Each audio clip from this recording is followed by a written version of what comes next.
gagawin natin ang lahat ng paraan. At yun nga, kaya nga siya nandun eh. Ginagawa niya ng paraan na makabalik ang kanyang ama. Hindi lang bilang isang anak, kundi bilang isang vice-presidente na pinagtatanggol at binibigyan ng proteksyon ang mamamayan ng ating bansa.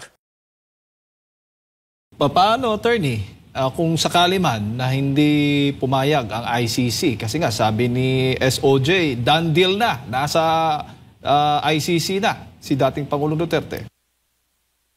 Kabalbalan lang yung sinasabi niyang done deal, there's no such thing as done deal. Para rin sinasabing walang forever.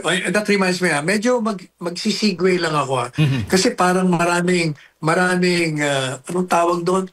Parang nadismaya sila sa pahayag ni VP Inday Sara kasi naka-headline eh. Saka ang daming komentaryo, ang daming nagte-text sa akin, bakit naman daw sinasabi ni Inday Sara na hindi na makakabalik ang presidente.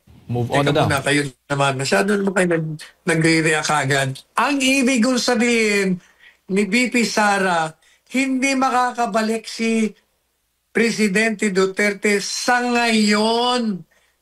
Yun ang ibig niya sabihin. Sa ngayon, kasi nga nagkakaroon pa ng kaso. Marami pang mga diskusyon, magbibista po ron. Pero hindi yung ibig sabihin na hindi siya makakabalik. Gagawin natin ang lahat ng paraan. At yun nga, kaya nga siya nandun eh. Ginagawa niya ng paraan na makabalik ang kanyang ama. Hindi lang bilang isang anak, kundi bilang isang vice-presidente na pinagtatanggol at binibigyan ng proteksyon ang mamamayan ng ating bansa. Yun ang ibig niya sabihin. He cannot come back for now sa ngayon. Hindi yung forever. Kaya sinasabi ni Secretary ng Department of Justice, ng Dandil, hindi totoo yung mga dandil. Ano bang dandil? There's no such animal.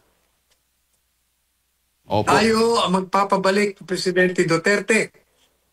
Nasa ating mga kamayan. Kaya nga hindi ba, tayo inananawagan, o gaya niya, sa 28, sa Marso 28, birthday niya, magpuntahan tayong lahat sa Liwasang Bonifacio, yung mga naririto, at yung mga karatig po. Ipagdiwang natin, at the same time, ipanalangin natin, and at the same time, manindigan tayo, manawagan tayo sa gobyerno, mali ang ginawa ninyo. Pabalikin niyo yan, sapagkat sinusuko ninyo ang ating sovereignty. Ano sabi ko sa inyo? It is no longer the issue of a Duterte. Hindi na yan ang pinag-uusapan Duterte. Si Duterte ay naging simbolo na lamang ng paglabag sa saligang batas. Simbolo ng pagsuko ng soberentiya ng ating bansa.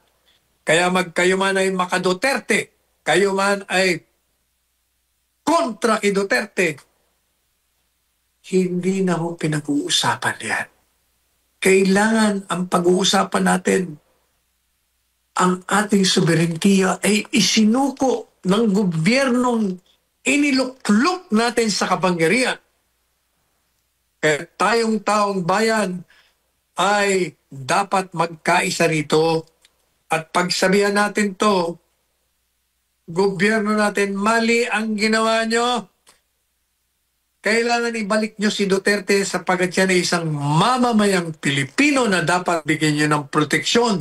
Sapagkat sa saligang batas ang pangunahing trabaho ninyo, magsilbi kayo at magbigay ng proteksyon. Hindi yung isusuko nyo.